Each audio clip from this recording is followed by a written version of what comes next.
তোমরা কি মনে করো, আফা হাসিবতুম, তোমরা কি মনে করছো আন্নামা খলাকনাকুম আবাসান, যে আমি তোমাদেরকে এমনি এমনি বানাইছি, আমার কোনো লক্ষ্য নাই, কোনো উদ্দেশ্য নাই, এমনি এমনি খেলতে খেলতে তোমাদেরকে আমি বানাই ফেলছি। ছোট বাচ্চা যেমন পুতুল বানায় ফেলে খেলতে খেলতে, আমি আল্লাহ হয়তো খেলতে খেলতেই তোমাদেরকে বানাই ফেলছি।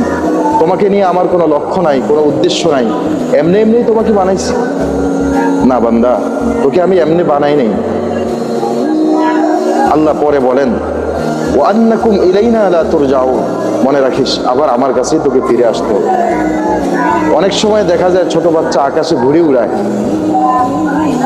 ঘুড়ি যখন আকাশে উঠে তখন সে এমন ভাবে উড়াউড়ি করতে থাকে মনে হয় যেন তার কোনো লাগাম নাই। নিচ থেকে যে ঘুড়িটা উড়াইছে সে কিছুক্ষণ পরে পরে রশিটা ধরে টান দেয় আর বলে, উঠতে থাকো, কোনো সমস্যা নাই, সন্ধ্যা হয়ে গেলে আমি এই রশিটা ধরে টান দিব, ঘুড়ি আবার আমার কাছেই তোমাকে ফিরে আসতে। আল্লাহ তাআলা কেমন যেন বান্দাকে বলছেন, বান্দা তুমি তো ধৈরেই নিছ, তুমি তো মনে করেই নিছ যে আমি তোমার এমনি এমনি বানাইছি, পুতুল খেলার মতো বানাইছি। এই জন্য তুমি তোমার দুনিয়া সাজানোর পিছনে ব্যস্ত হয়ে গেছো। তুমি তোমার বাড়িটা সুন্দর করছো, কিন্তু কোরআনের তেলাওয়াতটা সুন্দর করো নাই। তুমি তোমার ব্যবসাটা সুন্দর করে সাজাইছো, কিন্তু তুমি তোমার নামাজটা সুন্দর করো নাই। তুমি তোমার লাইফটা সাজানোর জন্য বড় বড় ইউনিভার্সিটিতে গেছো, পড়াশোনা করছো, অনেক বড় ডাক্তার ইঞ্জিনিয়ার হইছো, কিন্তু তুমি দ্বীনি জ্ঞান দ্বারা নিজেকে সাজাও নাই আখিরাতের জন্য। বান্দা তুমি তো ধরেই নিছো যে তোমাকে মনে হয় তোমার মতো করে চলার জন্যই আমি সৃষ্টি করছি। বান্দা চলতে থাকো, কোনো সমস্যা নাই, রশি কিন্তু আমার হাতে আছে। মৃত্যু এক সেকেন্ড আগেও আসবে না, পরেও আসবে না। মৃত্যু যখন সময় হয়ে যাবে তখন আমি রশিটা ধরে টান দিব, আবার আমার কাছেই তোমাকে ফিরে চলে আসতে হবে। এটাই হচ্ছে ওয়া আন্নাকুম ইলাইনা লা তুরজাউন, বান্দা আমার কাছেই তোকে ফিরে আসতে হবে। যেহেতু আল্লাহর কাছেই ফিরে যেতে হবে, তো আল্লাহ আমাকে কি লক্ষ্যে বানাইছেন, কি উদ্দেশ্যে বানাইছেন, এটা অবশ্যই আমার জানা উচিত। আর সেই উদ্দেশ্য এবং সেই লক্ষ্যের পিছনেই আমার ছোটা উচিত।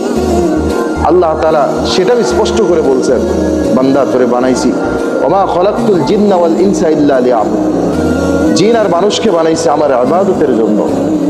বান্দা ইবাদত যদি করো তাহলে তুমি আমার লক্ষ্যে হাঁটতেছো, আর যদি ইবাদত না করো তাহলে তুমি আমার লক্ষ্যে হাঁটতেছো না। আমি যে উদ্দেশ্যে বানাইছি এই উদ্দেশ্য যদি আমি তোমার মাঝ থেকে পাই, এই উদ্দেশ্যে তুমি যদি সফলতা বয়ে আনতে পারো তাহলে তোমার জন্য আমার জান্নাত আছে।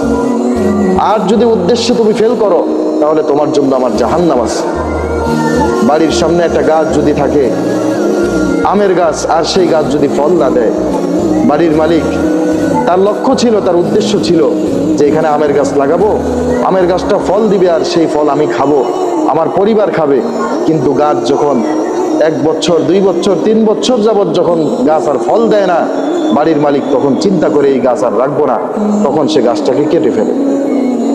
আল্লাহ তাআলা আমাকে আপনাকে যে উদ্দেশ্যে বানাইছে ভাইয়া, আমি আপনি যদি এই উদ্দেশ্যের উপরে, এই লক্ষ্যের উপরে না চলি, কোনো একদিন আমার এই জীবন ঘড়ি শেষ হয়ে যাবে, তখন আমাদেরকে আল্লাহ তাআলা এইভাবেই কেটে জাহান্নামের মধ্যে নিক্ষেপ করবে।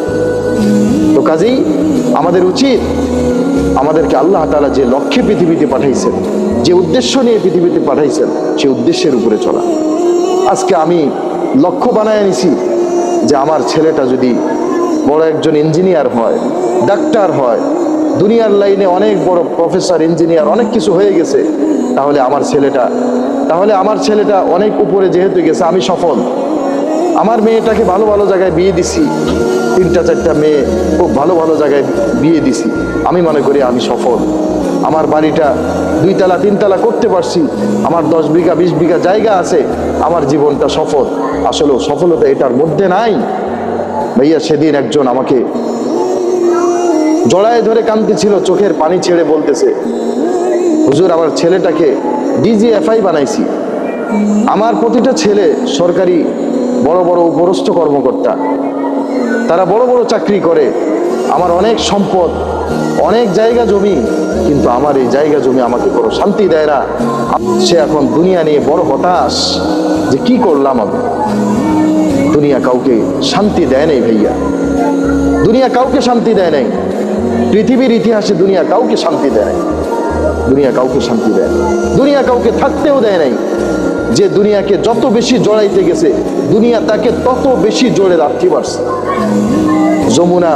যমুনার মালিক করোনায় যখন মারা যাচ্ছিল, বিদেশি ডাক্তাররা আসছে, ডাক্তারদের কাছে সে বলতেছিল যে আমার সব সম্পদ তোমাদের নামে আমি লিখে দিব, আমাকে শুধুমাত্র আমার এই যে জ্বালা যন্ত্রণা ব্যথা আমার এটা শুধু একটু দূর করে দাও। দুনিয়া থাকতে দেয় নাই, দুনিয়া তাকে লাথি মেরে দুনিয়ার থেকে পার করে দিছে। এত ডাক্তার মিলে তাকে একটু শান্তি আনে দিতে পারে নাই, একটু তার জ্বালা যন্ত্রণা তার ব্যথা দূর করতে পারে নাই। ভাইয়া দুনিয়া কাউকে থাকতে দিবে না, এটাই বাস্তবতা, এটাই চূড়ান্ত। দুনিয়ার সাথে যত সম্পর্ক লাগাবো, দুনিয়া আমাকে তত জোরেই লাথি মারবে। এই জন্য আমরা দুনিয়াকে লক্ষ্য বানাইছি, আল্লাহ তাআলা আমাকে দুনিয়ার জন্য পাঠায়। কেমন যেন অনেক সময় এমন হয় যে আমি আমার সম্পর্কটা আমার ছেলের সাথে বেশি করছি, আমার মেয়ের সাথে বেশি করছি, আমার স্ত্রীর সাথে, আমার বন্ধু বান্ধবের সাথে আমার সম্পর্কটা বেশি করছি, আমার সম্পদের সাথে বেশি করছি। তো আল্লাহ তাআলা ওই দিক থেকে এমন একটা লাথি দেয়, ওই দিক থেকে এমন একটা আঘাত করে, সে তখন বলতে থাকে আমার আর পৃথিবীতে কেউ নাই। তো আল্লাহ তাআলা কেমন যেন বলে, বান্দা আসলেও তো তোর কেউ নাই, তুই তো পৃথিবীতে একাই আসছিলি, আবার তোকে তো এই পৃথিবী থেকে একাই যাইতে হবে। মাঝখানে এত বন্ধু পাইলি কোথায়? এত সম্পর্ক কার সাথে লাগাইছো বান্দা? সম্পর্কটা তো হওয়া উচিত ছিল আমার সাথে। তুই তো নাফরমান, তোকে আমি যখন জিজ্ঞেস করছি আলাস্তু বিরাব্বিকুম, আমি কি তোর রব নই? রূহের জগতে তুই তো এক বাক্যে বলেছিলি ক্বালু বালা, হ্যাঁ আপনি আমার রব। আরে মায়ের পেটেও আমি তোরে লালন পালন করলাম, মায়ের পেট থেকে পৃথিবীতে আনলাম, তোকে আমি লালন পালন করলাম, তোকে ধীরে ধীরে আস্তে আস্তে বড় করলাম। এখন যখন তুই দুনিয়ার চাকচিক্য দেখলি বান্দা, তুই আমাকে ভুলে গেলি, আমি যে তোর রব আমাকে ভুলে গেলি নাফরমান।